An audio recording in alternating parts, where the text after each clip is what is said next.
Welcome to Life Planning 101, brought to you by Kennedy Financial Services of Eastland. Tune in every Monday morning at 8:30 on KATX and again on Saturday morning at 9 a.m. on KATX and KWBY as Angela Robinson joins Stace Gaddy to share important financial information to help you live life on purpose. Insurance, investments, estate and tax planning, and much more. All covered now on Life Planning 101. Good morning, everyone. Welcome to the program. As the nice announcer man said, it is time for Life Planning 101. I'm Stace Gaddy. Angela Robinson in studio from Kennedy Financial Services right here in Eastland. Good morning, ma'am. Good morning, and happy to be here this morning. Got a fun topic, I guess, kind of fun topic. I was a little bit shocked. I thought, I wonder how many people actually don't have a will. And so I started doing a little research, and I was shocked. According to Rocket Lawyer, 64% of Americans don't have a will. Really? Yeah, that's like 6.4 people out of 10. That's higher than I would think. Yeah, that's exactly what I thought. So I thought, well, let's think about what could be the problems with this situation. Let's talk about it. Yeah, so that's what we're going to do this morning. And I figured I'm a perfect person to do this because, as we all know, women are much better at estate planning than men. I have a story to prove that up. There's a gentleman named Dan, and he was living at home with his father and working in the family business. And when he found out he was going to inherit a fortune, when his sickly father died, he decided he needed somebody to spend that time with and share that fortune. So one evening at an investment club meeting, he spotted this beautiful woman, and he'd never seen her, and he said, man, her natural beauty just took my breath away. I just couldn't resist. And he went up to her and talked to her and said, I may look like an ordinary man, but I'm about to inherit a fortune, and I would really love it if you would take interest in me. And so time went on. He tried to call her, couldn't get a hold of her, and ended up being that he found out his dad was getting married, and guess what? It was to this woman he met at the investment club. He had a new stepmother. So, yeah. So that's a true story? No. Oh. Of course. Okay. Now I say that, right? But it definitely could be. Yeah. There's no doubt about that. But I thought it was a good way to start the morning out this morning, and for sure give us a little bit of laughter through this, because estate planning can be serious. And I find that a lot of people don't want to do their estate plan because they have to equate that with their death. And that's not something that they really want to deal with. But I want you to think about all the things in life that you've worked really hard to earn. Now, we all know that they're just earthly possessions. And you may really have the take that it's absolutely okay that whatever happens to my estate plan happens to my estate, or whatever happens to my estate, the things I worked hard for happens to it. But you also may have other intentions. You may want to give it away. You may want to make sure that your grandchildren and your children are the benefactors of it. And if you don't have a will, then, well, you may have an estate plan laid out for you. Ask Prince's family. That's exactly right. And I wrote about him in our article this week. And make sure, go online and visit our articles. This one is going to be called, Is Not Having a Will Really That Big a Deal? And while you're at it, tweet us at KFS Life Planning. Let us know, do you have a will? I'm curious, and of all of our listeners, if 64% is really the accurate number out there for all of our listeners. Hopefully, you've been listening. You're a little smarter than that. You've went and got a will. But if not, True. Let this be a slap in the face for you, right? Is that all age ranges, or was there an age range in that study? There wasn't an age range. Just across the board? Yeah. Now, technically, you don't need a will till you're 18 years old. So, it would probably from a Rocket Lawyer, I'm assuming it would be 18 to up. the grave. That's right. Yeah. Yeah. So, and I think there's really some things really to hit on here. So we could talk about time, we could talk about money, and we can talk about unintentional transfers of your estate, and also taxes. And I thought this was interesting. A lot of people aren't certain what it is to die without a will. It means you die intestate. And the state actually has an estate plan for you when you die. Now, probate, that's what happens when you die. Your will has to pass through probate. That's how things get retitled. That's already a very costly and timely process. Most probates that most estates we see, even when things are very clean and in good order, may take up to a year or even a little longer to probate. So I want you to think about, if you didn't have a will, how long that might take, if it already takes up to a year. And then, you look at even beyond that, then you talk about the money that's actually spent. I was curious about what states were the most unfriendly with this. And Connecticut has just been named the most expensive place to die. Seriously, I know that's funny, but last year they had several estates that the probate cost over $100,000. Wow. And in a couple cases, over $1 million. That's the court cost. That's not anything else, okay? That's not taxes. That's a scam is what that is. It really is. And, Texas, we've always said it's a very friendly place to die. Probate's always been pretty simplistic and pretty easy. But the attorneys that we work with have been telling us, especially like up in Tarrant County in the Metroplex, and it's leaking, okay? This is leaking out. And I'm assuming it's probably something to do with the 64% of people that don't have wills, and it's making it more costly and timely. But that cost is actually really rapidly increasing. So I think it's something really important to think about. Another thing is like you think about some of these, and I've got some great testimonies to people that we'll hear about today. But, you think about, Michael Jackson, for instance. He had an estate plan, but he never finished funding it. And it left his family fighting in probate court still to this day. Isn't that crazy? Yes. Yeah. So when we come back, we're going to talk a little bit about what that means. We're going to talk about the intestacy laws, and we're also going to talk a little bit about tax, which isn't applicable to everybody, but it is important. Keep it right here. More Life Planning 101 after these messages from our sponsors.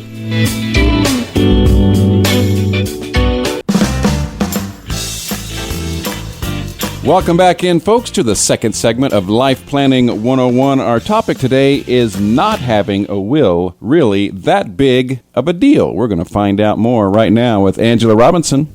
So we talked about unnecessary time and money spent in court.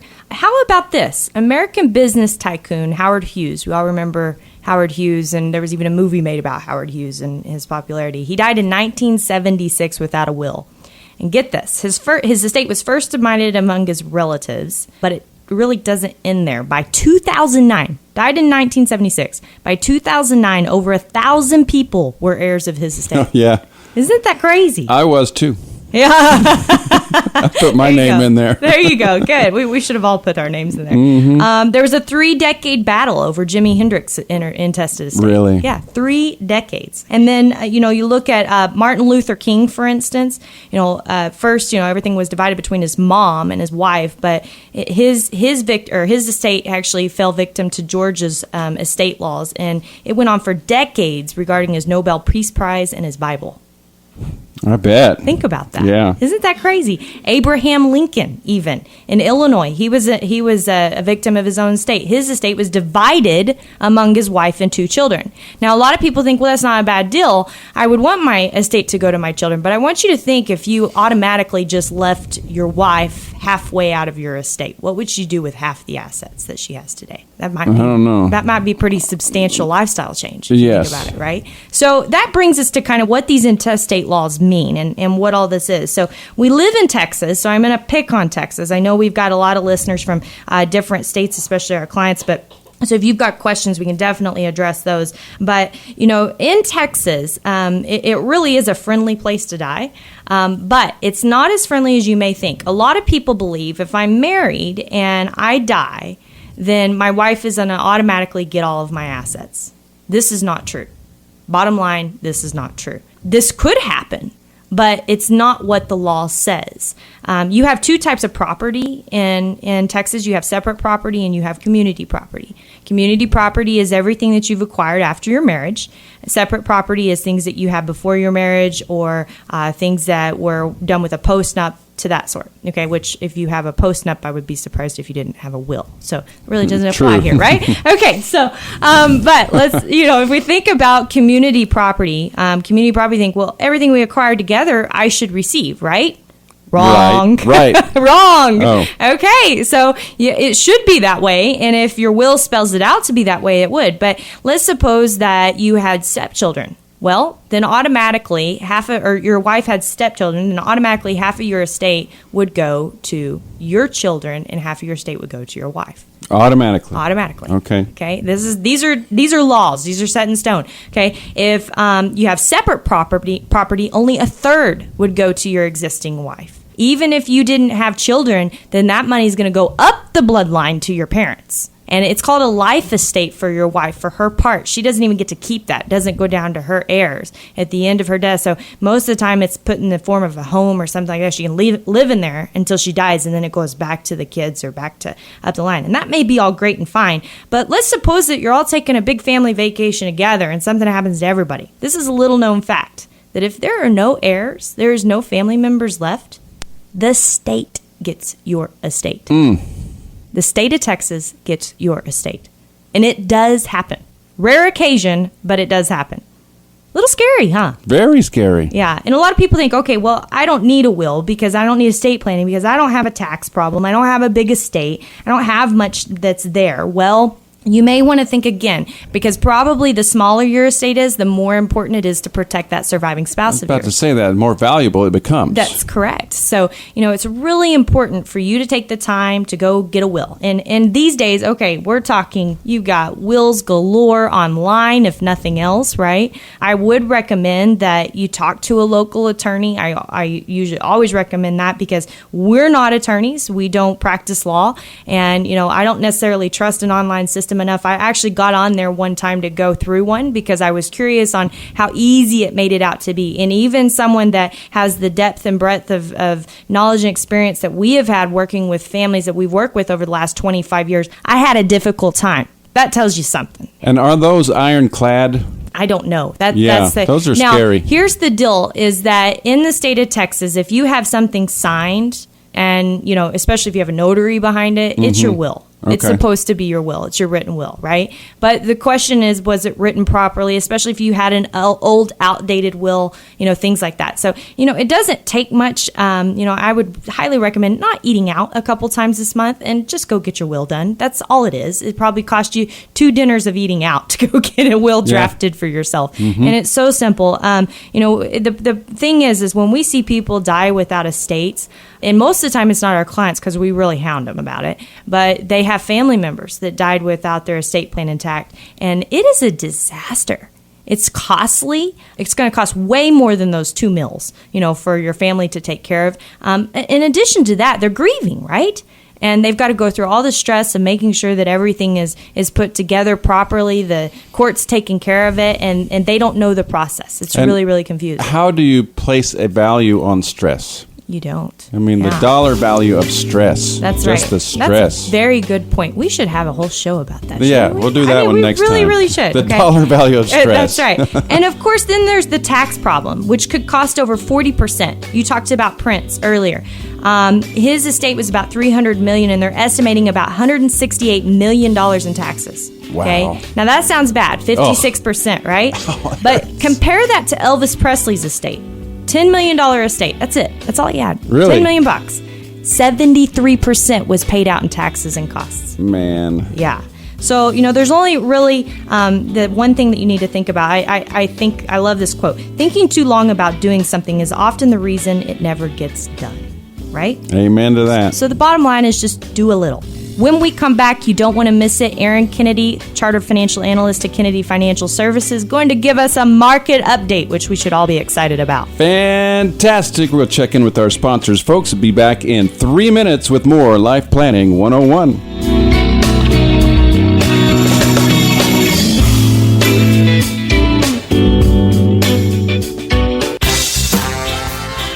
Welcome back in, folks, to Life Planning 101. Our final segment this morning, Angela Robinson and special guest. Yes, special guest, brother. Brother in the house. Good morning. Good morning. Yes, we're so happy. We've got Aaron Kennedy here from Kennedy Financial Services, who is my brother, but he's also a chartered financial analyst. So yes, I have to listen to what he says. In fact, he just kind of looks at me when I give ideas about investing. So I'm going to let him have the floor.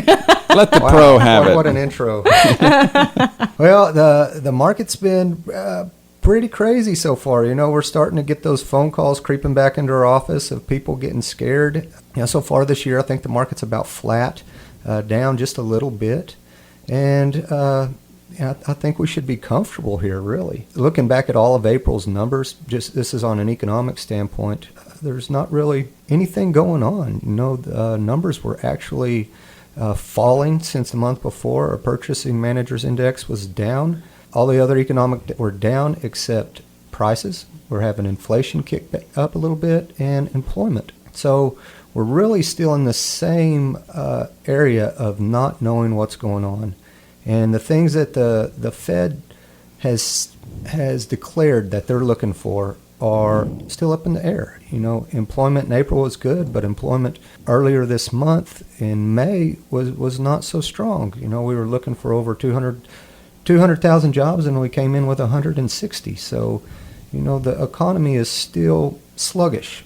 And if we look out there, and we're looking at around 2% GDP, there's not a lot of growth there, especially where stocks are either on the high side or fairly valued. So we really got to pick and choose and stay disciplined of how we invest. So if we have another hiccup in the market like we did in January, February, we need to have some ammo to buy in and taking advantage of that. And if not, we need to be comfortable with getting an almost flat to slightly up market and taking our dividend yield off of that. It will be difficult, and it probably won't be a whole lot of fun, but the market should still stay positive. We just have to look at it a little bit differently. Yeah, we had a recent dinner. One of our outside money managers that we the only outside money manager that we use, Charlie Mahar from Tillwood Asset Management, and he said to expect this to kind of be the new norm. Is that we've had this extremely great bull run over the last 7 years, and that's not normal. Right. For that type of thing to happen, and we need to get back to the volatility. It's good, especially with our economy the way it is, to match up. Is that what you're seeing as well? Yeah, absolutely. When things calm down, that's when you should really heighten your awareness. When things are nice and calm, it's like the eye of the storm. Something's brewing out there. And the scary thing is we've had this great market, but earnings aren't really growing. So that's what you would think. If you're buying a company, you would want it to go up in value because it's making more money, or profit margins are getting greater, but profit margins are going the other way. So, why would the market continue to go up when everything is really deteriorating? Which is a great question. So, for an investor, why should an investor stay invested if, right now is this eye of the storm, or we're long in the tooth? What is there out there that's prominent to help us know that, hey, we need to stay in this for the long haul? Well, in the long run, we know stocks are going to outperform everything else. And if you really tear apart the market, there's definitely those companies out there that are way overpriced, not really earning a lot of money, but are really hyped up stocks. And that's what's been driving the market. But if you go into good quality companies, good balance sheets, low debt, earning good money, very consistent money, those stocks are still cheap. So instead of looking at everything from a 1,000-point view, you can really get in there and find some great companies and pick up value for yourself and your retirement along the way. Right. It just takes more work today than it did several years ago. Yeah, I know. We're never needed when there's a full bull market. Everybody thinks they know what they're doing, but when it comes to not going broke safely in this type of environment, in other words, not just keeping your money in cash and losing your money to purchasing power every year, it gets tough. So this is when you get a little grayer and a little balder, right, Aaron? Yeah, that's exactly right. That's when we make our paycheck. I think the average investor makes around 2% long term. So if you look at the difference between the 2% investor return and the 10% market, that's where we really come into play. Because if we can help somebody cover that gap and get closer to the market returns, that's when you see our worth, and that's where you see retirees make it and accomplish the goals that they want to do. Great. Well, thank you so much for being on the show today. We really appreciate your input. I know all of our listeners do, especially with this shaky market, to be able to get your insight of all the studying that you do and all the research that you do with other analysts. So I did want to bring up one last thing on the show today. We have, of course, we do want to know your poll. Tweet us at KFS Life Planning. Do you have a will? And make sure that you go and visit our article Financial, you can actually subscribe to our weekly newsletter, Kennedy-financial.com. You can also go on to KATXradio.com, KWBYradio.com. We are running a Facebook contest through the entire month of May. So if you're on Facebook and you like our page, you will be entered in a drawing, a special drawing. So be sure to like us, Kennedy Financial on Facebook. But let's get back to one last thing on this estate planning. I'm so glad that I had a little time. Thank you, Aaron, for that. There's one other thing that is important, and it might even be worse than not having an estate plan at all. Okay. And that's not updating the one you have. We actually had this happen. We had a gentleman that left his ex-wife on a beneficiary form on his IRA. Ouch. I just drank some water. I almost spit it all over the studio. That's right. Okay. So think about that. Or leaving a new widow empty-handed, or having court-appointed representatives who use their assets for themselves. These are all things that can happen and have happened in our recollection of stories and things over the past 25 years, and it's very important to protect that. In fact, actor Heath Ledger, we all know who Heath Ledger is, a gentleman that played many great parts. He never updated his will in 2003, and he left everything to his parents and his sisters, and actually disinherited his daughter. Isn't that interesting? Yeah. Disinherited his own daughter. She was very young, and that was issued. Now, the neat thing about that is, and this is Australian law, right? Something to do with that, is that they actually gave all the money back to that daughter. I thought that was really cool. Nice. That At was least, really cool. Good people. That doesn't always happen. Right. Okay. So bottom line is just to do a lot of estate planning, whatever it is, get it done, stay on top of it, and review it on a regular basis. We do appreciate everyone listening to the show every week. And we just hope that you go forward and you find something out of each show that you can move in a positive direction to help your life plan, because all we want to do is be able to help people what we call live life on purpose rather than by default, such as an intestacy law for your estate plan. So with that, God bless. My name is Angela Kennedy Robinson with Kennedy Financial Services here in Eastland, Texas. Have a great week. Thank you so much, Angela and Aaron. Appreciate you. Folks, thank you for listening. Join us again next time. Thank you for joining us for Life Planning 101, brought to you by Kennedy Financial Services of Eastland. Tune in every Monday morning at 8:30 on KATX, and again on Saturday morning at 9 o'clock on KATX and KWBY for more Life Planning 101. Securities and investment advisory services offered through VSR Financial Services Incorporated, a registered investment advisor and member of FINRA SIPC. Kennedy Financial Services is not owned or controlled by VSR Financial Services Incorporated.